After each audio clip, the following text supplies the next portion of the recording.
no meu caminho tinha uma cruz. Isso era Simão Cirineu. Quando você vê no vídeo, ele está passando, está caminhando, está indo para algum lugar. E no caminho dele tinha uma cruz, tinha um homem carregando a sua cruz. E ele é obrigado.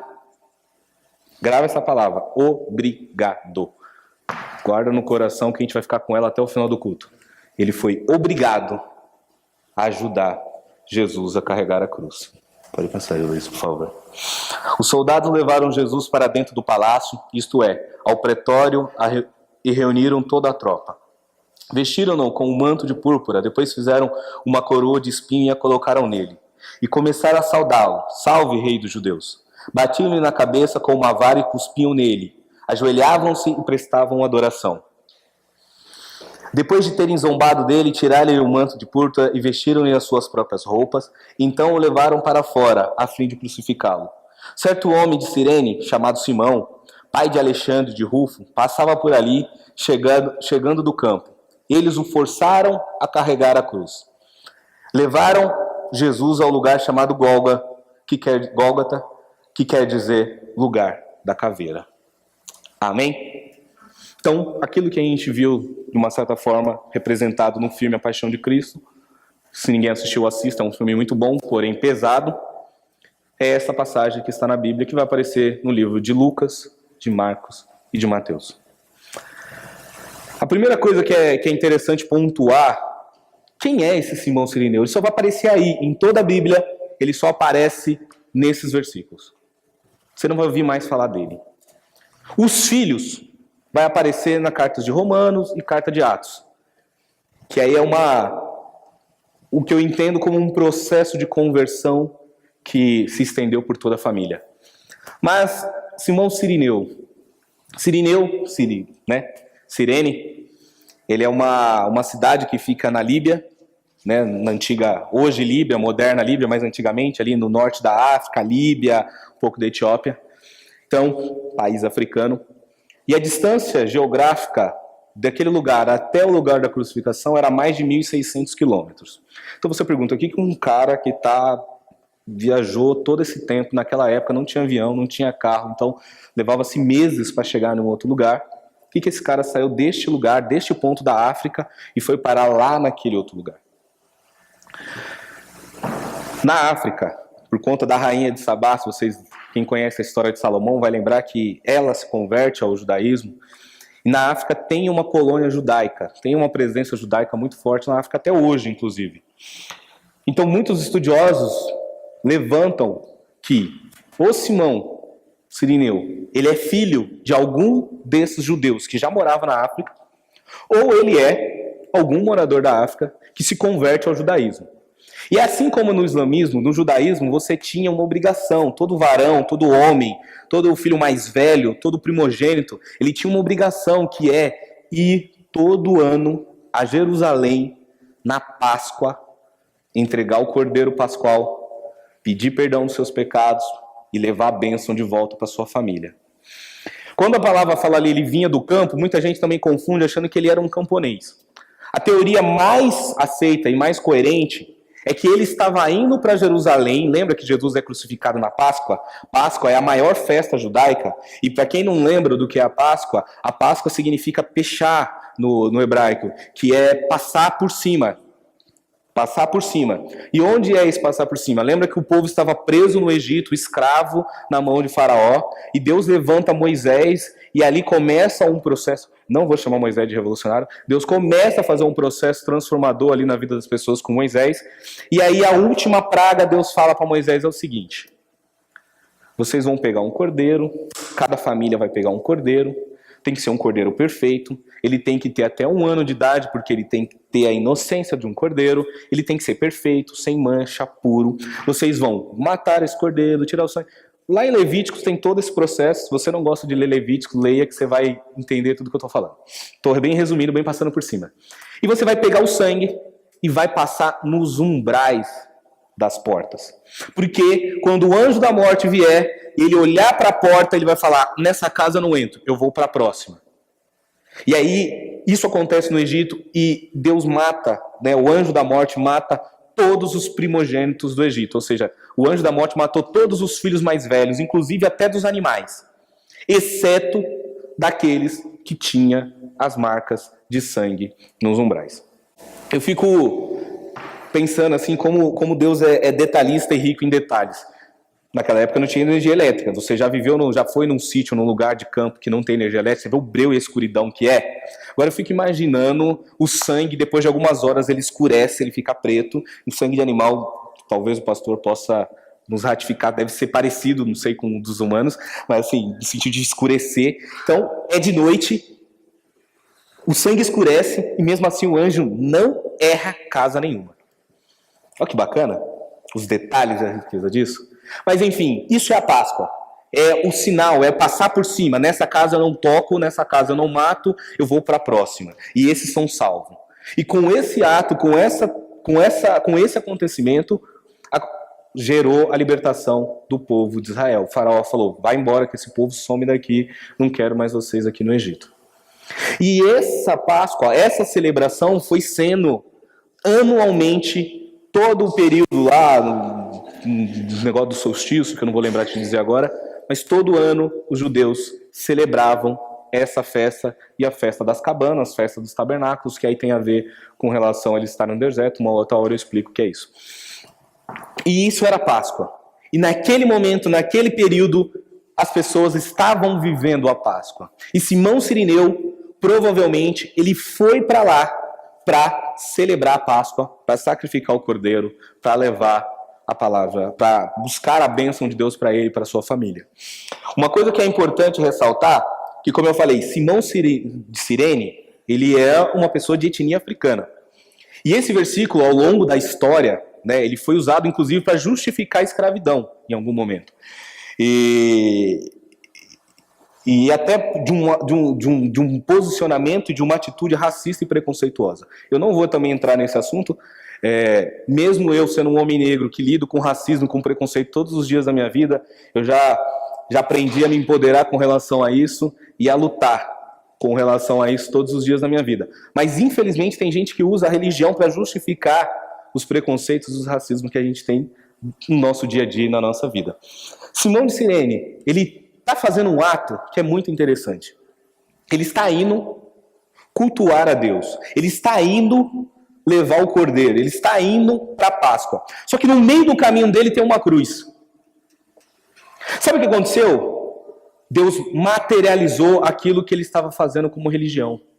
Ele estava indo lá, atravessou 1.600 quilômetros para levar um cordeiro, para ficar na frente da multidão, para o sumo sacerdote pegar o sangue do cordeiro e jogar por cima de todo mundo, e cair um pingo de sangue na pele dele, no corpo dele, na veste dele, para ele voltar para a família dele, abençoado, com a bênção de Deus. Só que no meio do caminho Deus falou, para tudo, eu vou te mostrar o verdadeiro cordeiro, está aqui, ó, na sua frente. Olha no olho dele. Sabe o que isso significa para mim e para você? Sabe aquela coisa de você viver uma vida religiosa totalmente distante da prática? Sabe o que é viver uma vida religiosa?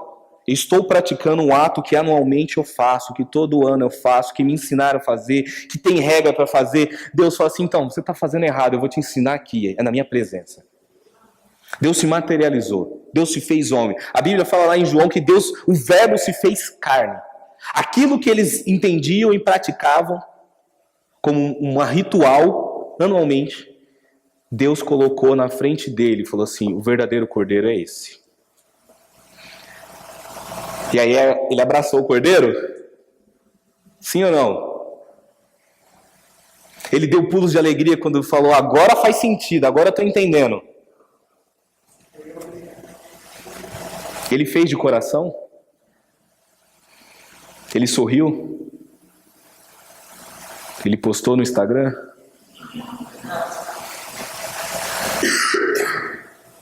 Tinha glória no que ele estava fazendo? Tinha orgulho no que ele estava fazendo? Tinha reconhecimento no que ele ia ter que fazer ali?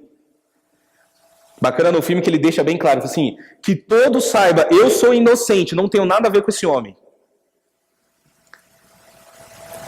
Você já reparou que quando a gente tem que, de fato, estar cara a cara com Deus, cara a cara com a verdade de Deus, a gente foge?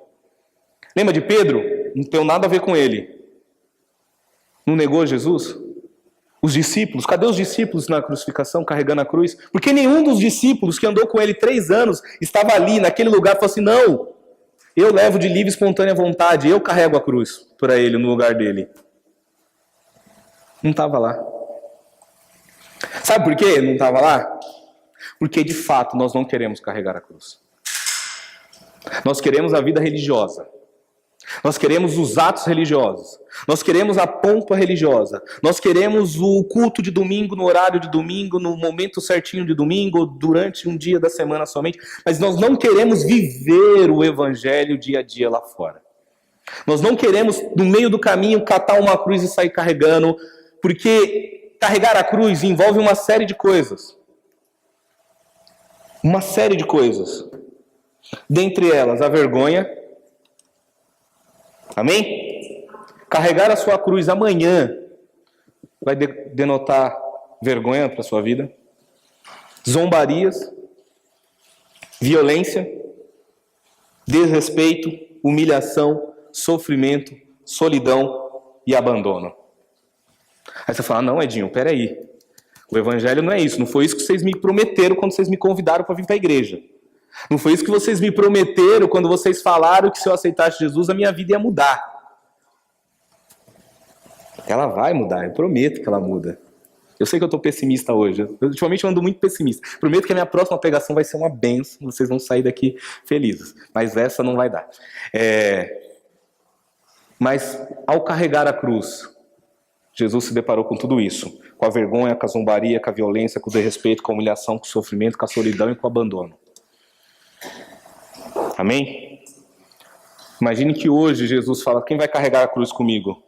Que vai carregar a vergonha, a zombaria, a violência, o desrespeito, a humilhação, o sofrimento, a solidão e o abandono. Para poder pregar o meu nome. Para poder falar quem de fato eu sou. Para poder levar a minha palavra para os 4 cantos do mundo. Você fala, não, Edinho, mas não está batendo. Isso não é evangelho. O evangelho é Deus é amor. Pois é. O que aconteceu com ele? O sumo sacerdote, no dia da Páscoa, no dia da celebração do Cordeiro Pascal, ele sai do templo e vai para o átrio, onde estão todas as pessoas, e com a mão esquerda ele coloca a ovelha, pendura ela pelo pescoço, e ele tem que andar com ela durante um período e dar 7 passos firmes, assim, como se fosse um tranco. Quando ele faz isso, ele vai ver se a ovelha vai morder ele, se ela vai berrar, se ela vai pular. E aí que engraçado, né? A Bíblia fala que Jesus foi um cordeiro mudo. Olha que mais interessante. Jesus não abriu a boca contra os seus acusadores. Você não vê Jesus reivindicando ali no processo de cruz. Em todo o processo que você lê a Bíblia, você não vê Jesus reclamando do que ele está passando. Assim como a ovelha do sumo sacerdote, que ela não reclama. E se ela não reclama, a ovelha que não reclama, o sumo sacerdote sabe, é bode, pode sacrificar. Se não gritou, se não mordeu, se não dá cabeçada, é ovelha. Essa pode morrer. Essa está pronta para o sacrifício. Essa Deus vai aceitar. Mordeu, deu cabeçada, tentou se defender, está brigando o tempo inteiro, se acha melhor que os outros, é egoísta, não morre por si mesmo, não abre a mão para falar do evangelho para outra pessoa, só pensa nos seus próprios interesses. Não é ovelha, é bode. Não serve para o sacrifício. E Deus ele é rico em detalhes que quem dá a palavra final para matar Jesus é um sumo sacerdote. Ou seja, não é qualquer pessoa que vai matar Jesus. Deus seguiu até o ritual. É um sumo sacerdote que tem que sacrificar a ovelha, então é o sumo sacerdote que vai condenar Jesus. Deus segue os rituais. É um negócio incrível. Assim, os detalhes da Bíblia é um negócio que, pelo menos não sei você, mas eu me assusto e me apaixona. E esse é o processo, esse é o evangelho. É essa cruz que eu e você temos encontrado durante o caminho. E como que a gente está lidando com essa cruz? Como que a gente está lidando com esse processo de ser cristão? Tem uma diferença entre a sua prática religiosa e a sua prática real. O que é a minha prática religiosa? Como eu falei, eu atravesso Guarulhos, São Paulo, chego em Barueri, sempre atrasado. Aí chego lá em cima com a minha esposa, com meus filhos, a gente ouve a música, a gente canta, a gente ora, a gente ouve a pregação quando eu não estou pregando. A gente tá tentando enfiar os meus filhos pra salinha pra ver se eles ficam lá. Aí eu dou paz do Senhor, abraço todo mundo, cumprimento, dou um sorriso, desejo felicidade, converso com um, tento descobrir no que eu posso ajudar um ou outro irmão. Essa é a minha prática religiosa. Vou orar, vou ler minha Bíblia, vou mandar a corrente no WhatsApp. Minha prática religiosa. Mas é minha prática real, no meu dia a dia. O Evangelho ali, na sequência. Simão se viu face a face. E talvez o Simão ele teve o privilégio de todo ser humano na Terra não teve o privilégio que Simão teve, que foi entender, foi ficar de frente com o Cordeiro. Olhou para o Cordeiro no olho, olhou. Essa cena do filme eu gosto, porque ela faz um olhar para a cara do outro e talvez Jesus falou assim: então, caiu a ficha? Caiu a ficha? Você está fazendo um ato que todo ano você faz, toda semana você faz, todo mês você faz, só que você não está entendendo o que eu sou. É muito cômodo vir uma vez por ano, trazer seu cordeiro, entregar, sacrificar e voltar para casa e receber a bênção. Agora, e andar comigo aqui, ó, no meio da multidão, no meio das pessoas, e se expor, e ficar ali? Está disposto? Vou dar um exemplo que aconteceu comigo essa semana. Como falei, bateram no meu carro, na quinta-feira. E psicologicamente já foi comprovado que carro é uma coisa que desestabiliza muito as pessoas. O sentimento de posse, o sentimento de poder, de reação que tem num carro, seja no trânsito, todo mundo aqui que dirige sabe do que eu estou falando. E aí teve uns detalhes curiosos. Eu esqueci o carro na rua a noite inteira, eu não coloquei o carro na garagem. E de manhã cedo que me avisaram, seu carro ficou na rua. Isso 8 horas da manhã. Falei, vou sair daqui a pouco, não vou guardar mais o carro agora, né? Deixa o carro lá. Começou a abertura da Copa. Daqui a pouco eu vi uma batida. Eu falei, não é meu carro, não pode ser. Aí ligam, atendo, desce lá, bateu no seu carro. Vocês acham que eu desci como? Com a prática religiosa ou com a prática da cruz? Não, vamos, pode, eu não tenho problema não. Religiosa? Vocês acreditam nisso de mim? Eu não acredito. Vou chorar. Prática religiosa. Sabe a prática religiosa? A prática religiosa é o cara que está fazendo a Santa Ceia e sai dali e vai trair Jesus. A prática religiosa é dois irmãos que estão celebrando a oferta, um fica com inveja do outro, vai lá e mata o outro na sequência. A prática religiosa é estar servindo a ceia e o apóstolo Paulo fala, tem gente dormindo na ceia. A prática religiosa é quando você dá mais valor para as tradições e não pratica aquilo que Deus quer. Há muita violência na prática religiosa, só que a gente não percebe isso. E aí, claro, eu desci com a minha prática religiosa, já bravo para saber quem foi que bateu no meu carro. Que absurdo é esse bater no meu carro? Aí baixou o Vida Louca, um neguinho de favela, eu falei, não, tá tirando, bateu no meu carro. Aí fui lá, aí vi quem foi, o que aconteceu? Aí já fui tirando foto. Rolou até uma discussão com um cara lá que não tinha nada a ver. E chama um bombeiro, tinha um motoqueiro também que se machucou, então um bombeiro, aquela coisa e tal. E aí o rapaz estava meio... Eu vi que ele estava transtornado, o cara que bateu no carro. Ele falou, cara, eu tô com um problema de cabeça, eu fiz uma operação, eu tinha um câncer no cérebro, e eu tô mal. Aí eu fiquei assim, tá, vai, pra cima de mim, essa agora. Bate no meu carro e tem problema de cabeça, tá bom. Né? Aí... Não, eu vi seu carro longe, depois eu vi seu carro perto, é um motoqueiro que ele saiu falando que você deu certo, não entrou. Eu falei, você é louco? Eu tava assistindo um jogo com meu filho. Como assim? Meu filho tá doente, eu tô lá cuidando do meu filho. Mas beleza, bateu o carro. E aí eu percebi, gente, eu senti. Falei, esse cara não tá bem. E aí eu fui amansando. Eu falei, não, na minha cabeça. Edinho, postura cristã. Todo mundo briga, você vai ser diferente, você não vai brigar, você vai ter uma atitude normal, uma atitude diferente. Vamos lá. Acalma o motoqueiro, acalma o cara do carro, vamos acalmar todo mundo, e você é luz nesse lugar, você é luz nas trevas, né? Aí beleza. Fez todo o processo e tal, tem que ir pra delegacia. Eu falei, ai, que saco, tem que ir pra delegacia. Aí fui pra delegacia. Fiquei 6, 7 horas na delegacia, não aguentava mais.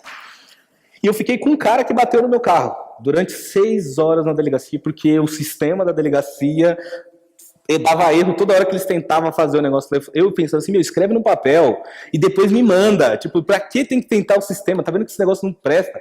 Aí tudo bem. E eu lá, né? Aí eu ficava nesse mix de raiva e com o cara tentando acalmar o cara. E aí comecei a perguntar da vida do cara.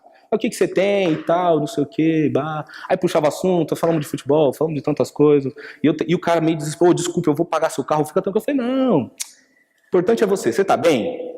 Como tá a sua cabeça? Como é que você tá? Deixa o carro, bem material a gente resolve depois, né? E com medo, falei, cara, que esse cara vai pagar meu carro? Aí beleza. Passou, deixou o outro carro na oficina, voltei pra casa. E aí contando todo o relato pra Tamires, falei, pô, amor, mas eu acho que aquele cara não tá bem. Alguma coisa tava me incomodando no meu coração. Aí a primeira pergunta que a minha esposa me faz, você falou de Jesus pra ele?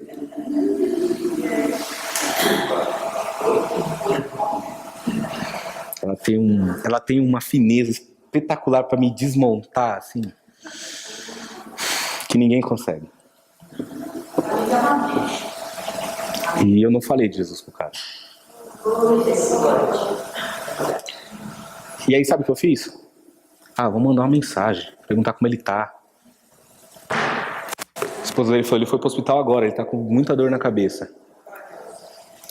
Aí me mandou uma foto do cara lá, tomando soro, tá esperando maca. Aí baixou o crente religioso. Vamos orar por ele. Vou estar orando por ele, tá bom? Eu e minha família vai estar orando por ele, tal, para Deus abençoar e Deus restabelecer a saúde dele. Aí no outro dia seguinte, e aí? E o rapaz, como é que tá? Olha, ele tá internado no quarto agora, tá sentindo muita dor e tal. Não, mas fica tranquilo. O meu cunhado tá indo aí ver o negócio do carro. Eu falei, não, beleza, mas fica tranquilo, o importante é ele. Como é que ele tá? Ontem me mandaram a mensagem, né? Eu perguntei de novo. E aí, como é que ele tá? Então, ele não tá conseguindo mais falar agora. Tá na UTI. E aí eu voltei a viver uma coisa que eu já vivi algumas vezes na minha vida. Que é quando eu tenho a certeza que Deus me colocou para ser luz. Quando eu tenho a certeza que Deus colocou a cruz na minha frente, falou, carrega. E eu falei, não, eu não tenho nada a ver com isso. Eu vou seguir os meus interesses pessoais. Eu vou seguir os meus interesses. Isso eu tenho orado por ele muito. Eu vou até no final, a gente vai orar por ele. Não é a primeira vez que isso acontece comigo.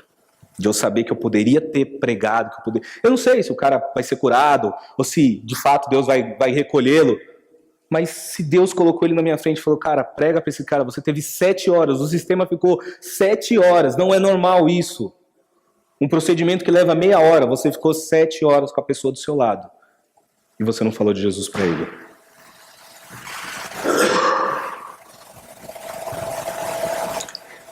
Isso dói muito. E, como eu falei, já não é a primeira vez que aconteceu. Eu perdi um primo, porque eu tinha vergonha, porque quando a gente era jovem, e eu já estava na igreja, e a gente saía, ficava com as meninas, zoeira, aquela coisa toda. Eu não vou falar que eu sou crente agora, eu tenho vergonha. Meu primo tentou suicídio a primeira vez. Todo mundo falou, vai lá, conversa com seu primo, fala de Deus para ele, não sei o quê. Eu fui tentar falar de Deus, não consegui. Fiquei com vergonha. O que ele vai achar? O que ele vai pensar? Um mês depois ele se enforcou. De 21 anos. E aquilo acabou comigo durante muito tempo. E isso eu sei que acontece o tempo inteiro. Eu não vou perguntar se acontece com vocês, mas comigo sempre acontece. E eu me pergunto, Deus, por quê? E aí Deus fala simples, é porque eu te chamei para carregar uma cruz, eu não te chamei para fazer outra coisa. Você que está brincando de ser religioso, de fazer prática religiosa, de ir uma vez por ano no templo, entregar o cordeiro e receber uma gotinha de sangue. Eu estou te convidando para carregar a cruz comigo, para olhar no meu olho, para ouvir a minha voz, para entrar onde ninguém quer entrar, para fazer o que ninguém quer fazer. É por isso que eu estou te convidando, é por isso que eu estou te chamando. Por isso que no seu caminho tem uma cruz, mas aí depende de você, o que você vai fazer? Você vai falar, eu não tenho nada a ver com isso? Eu não vim para a igreja para isso? Amém? É muito difícil.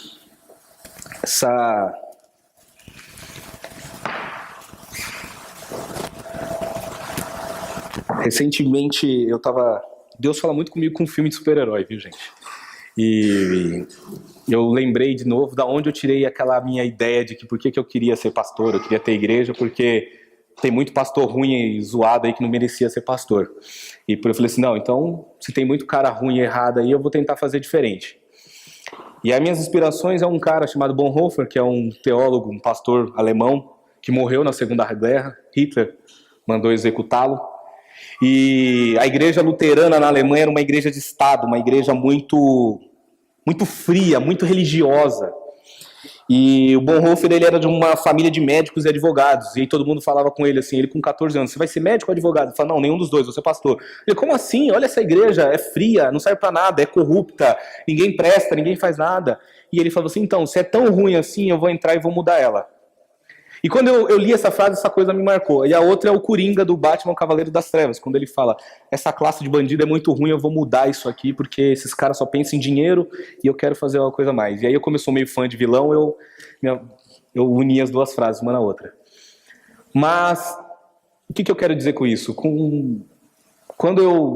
Esse acontecimento do carro aconteceu comigo, e Deus, nas madrugadas, eu orando, falando com Deus, Deus voltou novamente e falou assim, por que você existe?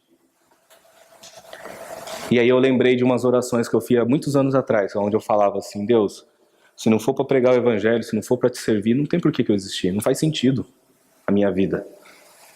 Se não for para falar de Deus, seja para uma, para duas, para 5, para 10, para 100, se não for para falar e viver o amor, não faz sentido eu viver mais. Não faz sentido nenhum, não faz sentido. Não tem por que eu estar aqui. Eu não deveria estar aqui, por tudo que eu já passei nessa vida. Por todos os livramentos de morte, por toda a minha história de vida, eu não deveria estar aqui hoje falando para vocês. Não tem nada a ver eu aqui, é ilógico a minha vida com tudo que Deus fez. E aí eu fico pensando o quanto Deus quer mudar a minha e a tua vida. Tem uma música da cantora Daniela Araújo, que estava na música da Nação da Cruz, que ela fala assim, e mesmo estando no caminho, eu posso me perder, ao ponto de não perceber o bem que eu quero eu não faço, o mal que eu não quero, esse eu faço. Isso está lá em Romanos, capítulo 7, quando o apóstolo Paulo traz essa mensagem. E aí, encaminhando para o final, a vitória da cruz, viver uma vida de cruz só é possível com amor. Amém? Em João 3,16, Deus diz o seguinte, que Deus amou o mundo de tal maneira que deu o seu único filho para morrer pelos meus e pelos seus pecados. Foi por amor que Jesus enfrentou a cruz. Foi por amor que Jesus rompeu com a lógica do pecado. Foi por amor que Jesus venceu. Em um outro momento eu posso pregar sobre Deus é amor, mas também é justiça. Porque a justiça versus o amor é interessante. A justiça é o seguinte, justiça é, em muitos casos, é eu pagar de igual ou neutralizar o outro de forma violenta com relação à injustiça que ele está fazendo. Eu estava numa discussão sobre desarmamento com uma pessoa e ele tentando me convencer e eu falava assim, eu tenho 2 filhos, o Heitor e o Theo. Aí o Heitor pega um pedaço de pau e vai bater no Heitor. O Heitor pega um pedaço de pau e vai bater no Theo. Aí o que eu faço? Eu vou lá e dou um pedaço de pau pro Theo ou eu tenho que tomar um pedaço de pau do Heitor? Para que ninguém bata em ninguém. E aí a pessoa se enrolou toda, não conseguiu me explicar. Mas a justiça e o amor, ele rompe com o ciclo de violência. Ele rompe com o ciclo de violência. E sabe por que o cristão ele tem que ir pela via do amor? Porque só o cristão, só aquele que carrega a cruz, pode assumir o sacrifício. Sabe o que eu quero dizer? Imagina o seguinte, que a gente começasse uma brincadeira idiota que a gente faz muito nas escolas, que é um dá o tapa na cabeça e passa pra frente. Aí eu bato no Danilo, o Danilo bate na Bárbara, bate na Val, e vai um batendo no outro. Gandhi fala, né? Olho por olho e todos ficaremos cegos. Mas imagine que a gente fizesse essa brincadeira aqui, um dando um tapa na cabeça do outro. Todo mundo ia sofrer violência. Mas digamos assim, que eu bato no Danilo, chegou no Augusto, o Augusto fala assim, então, eu vou assumir o tapa, vou perdoar todos os outros e eu não vou passar para frente. Para em mim. Isso é amor. E só o cristão pode fazer isso. Porque Jesus, ele assumiu o sacrifício e falou, daqui não passa. O pecado não vence mais. Em mim ele para. Em mim há perdão. Em mim há justiça. E a justiça é por meio do amor. Deus está me chamando para fazer justiça lá fora, mas não é a justiça com as próprias mãos. Não é a justiça religiosa, é a justiça por meio do amor, que assume o sacrifício de interromper com a lógica de violência. Isso você só faz por amor. Foi o que Deus fez. Deus amou o mundo. Um mundo violento, um mundo corrupto. E muitas vezes assumir o sacrifício é assumir a morte. E a gente morre de medo da morte. Morte é a única certeza que a gente tem, mas a gente morre de medo dela. E aí eu falo morte em todos os sentidos, até literal, se for preciso. Talvez só o pessoal que vive mesmo no campo missionário sabe o que é isso. Mas morrer pro meu ego, morrer pro meu orgulho, morrer pro meu medo, morrer pro meu preconceito, morrer para minhas arrogâncias, e lutar todos os dias com isso, pedir ajuda de Deus todos os dias para isso, para morrer. Em Coríntios diz assim: Deus tornou pecado por nós aquele que não tinha pecado, para que nós tornássemos justiça de Deus. Jesus não tinha pecado, ele poderia passar para frente, mas ele interrompe nele, ele fala: não, o pecado para em mim, e eu assumo todo o pecado da humanidade, para que ela não sofra mais. Deus assumiu para si e reivindicou a justiça e o amor. Por isso que Deus é amor, por isso que Deus é justiça.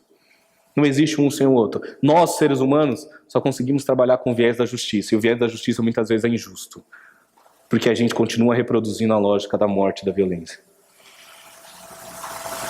Martin Luther King fala assim: o perdão é um catalisador que cria a ambivalência necessária para uma nova partida, para um novo reinício.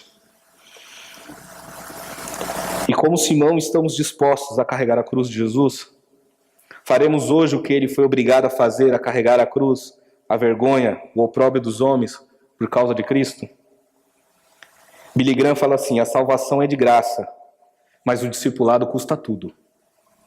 Nós temos falado muito de discipulado nessa igreja. A salvação é de graça, mas o discipulado vai te custar tudo. Tudo que você tem. Como eu falei, não faz sentido nenhum eu estar aqui. E aí eu falo para Deus: onde eu gasto meu dinheiro, onde eu gasto meu tempo, onde eu gasto meus recursos? É em aprender a conhecer esse Deus para poder transmitir para outra pessoa. Então eu falo: Deus, é isso que eu quero, é para isso que eu existo. Às vezes eu falo: Deus, eu podia estar ganhando dinheiro, eu podia estar estudando outra coisa na vida, porque eu fico perdendo meu tempo ouvindo pregação, lendo Bíblia, estudando livro de teologia para preparar uma pregação que vai durar meia hora. Por que eu estou na igreja, Deus? Eu poderia estar comprando um carro melhor para mim, uma casa melhor para meus filhos. Amém? Em Mateus 16, 24 diz assim: então Jesus disse aos seus discípulos: se alguém quiser acompanhar-me, negue-se a si mesmo, tome a sua cruz, siga-me, pois quem quiser salvar a sua vida, perderá, mas quem perder a sua vida por minha causa, a encontrará. A única forma de pegar a cruz e seguir é perdendo a vida, é assumindo o risco da justiça, é lutando e trabalhando lá no trabalho, sabe lá o que está escrito em Atos 1:8, que é ide para Judeia, Samaria, Jerusalém, até os confins da terra. Muitas vezes o ato cristão tem que, assim, você sair da sala e entrar no quarto do teu filho para falar com ele de Jesus. É você sair da sala e ir na cozinha conversar com a esposa, da cozinha vir para a sala, ou vice-versa. É atravessar a rua e falar com o vizinho. É ir no final da rua falar com o outro vizinho. É pegar o carro, atravessar a cidade e ir na casa de um parente. É isso. E é isso que a gente tem clamado aqui com relação ao discipulado. É isso que eu não quero que vocês passem por esse sentimento ruim que eu passei, que é perder a oportunidade de falar de Jesus. O apóstolo Paulo, ele falava de Cristo a todo tempo, a todo momento. Amém?